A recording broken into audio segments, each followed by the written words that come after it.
Pembinaan Qusay Inkilab, dalam sejarah Ka'bah pembinaan ini dinamakan pembinaan yang ketujuh. Ceritanya demikian. Diriwayatkan bahwa di Yaman ada suatu negeri yang bernama Ma'rab. Negeri ini makmur dan dusun-dusunnya indah dan ramai. Hal ini disebabkan karena mereka membuat suatu bendungan air. Air hujan yang turun pada musimnya dibendung di antara dua bukit dan dengan melalui saluran dialirkan seperlunya untuk mengairi sawah-sawah dan perkebunan mereka. Dengan jalan demikian makmurlah negeri itu, tetapi yang menyebabkan kekecewaan bagi mereka ialah karena mereka percaya kepada Tajiul. Mereka sangat percaya kepada ahli nujum, yang pada suatu masa menerangkan bahwa negeri Ma'rab itu akan tenggelam dalam air bah karena menurut ilmu bintang bendungan akan pecah. Karena takut akan bahaya itu berduyun-duyunlah rakyat pindah dari sana. Sebagai tempat baru mereka pilih Mekah. Maka berduyun-duyunlah mereka pergi ke sana. Sesampai di Mekah mereka berhenti di Zahran, yang Wadi Fathimah sekarang, terletak antara Jeddah dan Mekah.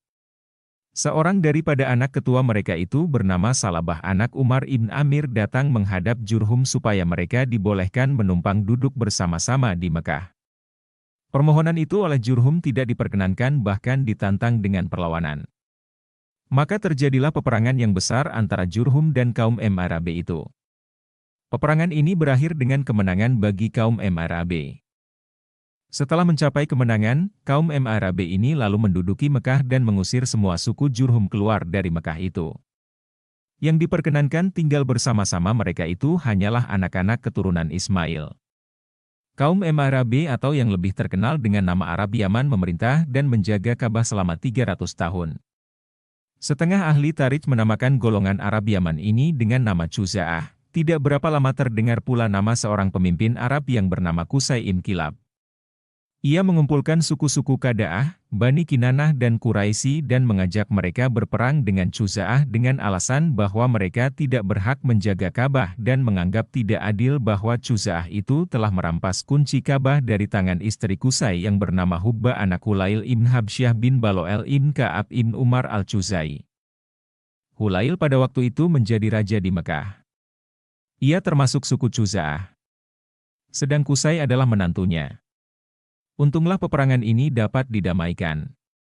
Diputuskan bahwa penjagaan Ka'bah dan penyimpanan anak kuncinya harus diserahkan kepada tangan Qusay Inkilab, menantunya, karena ia lebih berhak menurut keturunan, dan tidak pada mertuanya.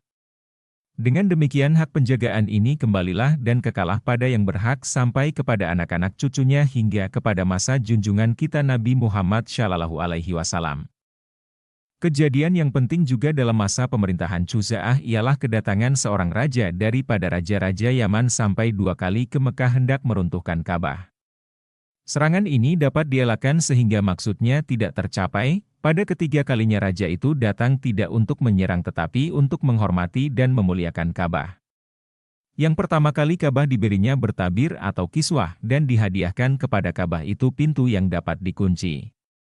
Maka dalam sejarah Ka'bah inilah pintu yang mula pertama diperbuat untuk rumah suci itu, dihabarkan bahwa kemurahan raja itu demikian besarnya hingga ia mengorbankan tiap-tiap hari 100 ekor unta untuk makanan fakir miskin pada waktu ia bermukim beberapa hari di Mekah. Ia kembali ke Mekah waktu Qusay memerintah dan menjaga Ka'bah, disebutkan bahwa pembinaan Qusay ini adalah luar biasa. Pembinaan ini berlainan daripada pembinaan sejak dahulu kala. Ia membina Ka'bah itu dengan tingginya 25 hasta. Dan ia buat pula atap Ka'bah itu dengan memakai batang kayu daun yang kuat.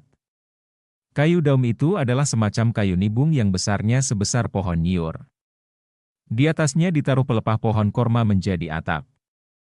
Adapun asas pembinaan itu tidak berubah, diletakkan di atas asas pembinaan Nabi Ibrahim jua, tidak berlebih dan tidak berkurang.